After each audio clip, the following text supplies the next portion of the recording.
Because here in New York State, the Republicans are not in control. The Democrats are.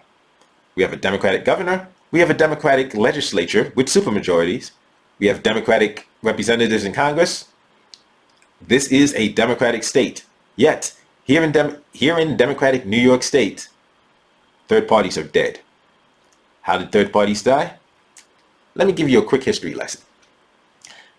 Before 2020, in order to become a statewide recognized political party, the political party needed to nominate a gubernatorial candidate who got 50,000 votes in their election, 50,000 votes or more. There were several parties that managed to do this, including the Green Party, the Sam Party, and the Libertarian Party. They did this in 2018, but the Green Party had been doing it for years. In 2018, the Sam Party, with their gubernatorial candidate Stephanie Minor, in their first election, they were newly created. She got over 50,000 votes. They became an officially state-recognized party. The Libertarian Party of New York, for the first time in its history, with this gubernatorial candidate, Larry Sharpe, got over 50,000 votes, about 95,000 votes, in order to become, for the first time in its history, an officially recognized party in the state of New York. That was supposed to last until 2020. Until 2022. From 2018 to 2022, and then the gubernatorial candidates would once again have to get 50,000 votes. However, in 2020, in the midst of a global pandemic, in the midst of a statewide lockdown, Governor Cuomo and the New York State Legislature changed the rules. They changed the rules for what it takes to be an officially recognized party in New York State. Instead of having to qualify every 4 years, they changed the rules to now having to qualify every 2 years. So not only would the governor's race, the gubernatorial race, be dependent on this, the presidential race would also be dependent on a party's continued existence. They did something else as well. They did several other things, but we'll start with this. They also changed the threshold. So now, instead of 50,000 votes every 4 years, a party needed to get at least 130,000 votes every 2 years.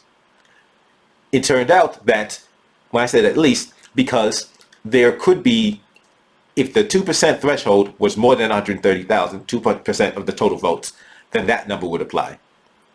So in 2018-20, it would have needed, parties needed 160,000 votes or more in order to qualify. They did all of this during the lockdown, during the global pandemic, effective immediately. So that meant if your presidential candidate did not get 160,000 votes, your party would no longer exist. The Green Party was not pleased with this. The Sam Party didn't even run a presidential candidate, and clearly the Libertarian Party of New York also was not happy with this. They changed the rules. This is what they do. Not just the Republicans, the Democrats too. But in addition to this, there were prior to this thresholds for independent bodies that weren't officially recognized to get candidates on the ballot. They changed those thresholds too.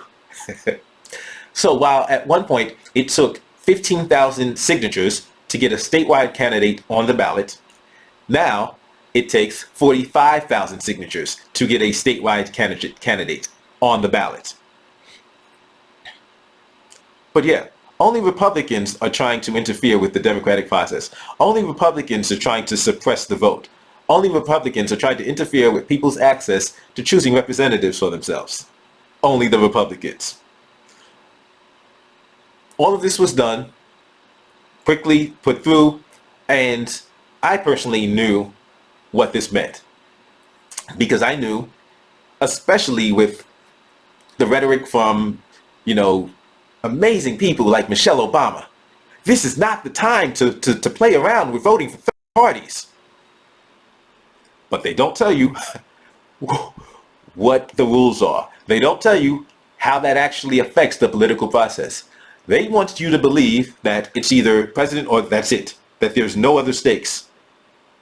and then they use the actual stakes to solidify and to solidify their power over the political process and over government, and to make sure that nobody else has access to government and that nobody else can interfere with their ironclad control of government. Beware of HR 1 as well. I'll be doing a video on that shortly. The game is rigged. I understand that.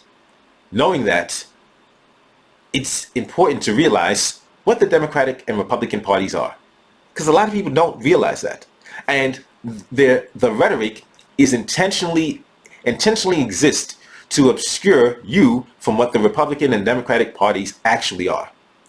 The Republican and Democratic parties are corrupt corporations colluding and collaborating to act as the gatekeepers to government. They want to make sure that they choose who the powers are. So you don't actually choose the politicians. You just choose among the choices they give you. They choose who those choices are. They are acting as a intermediary between you and the government. But they don't want you to realize that.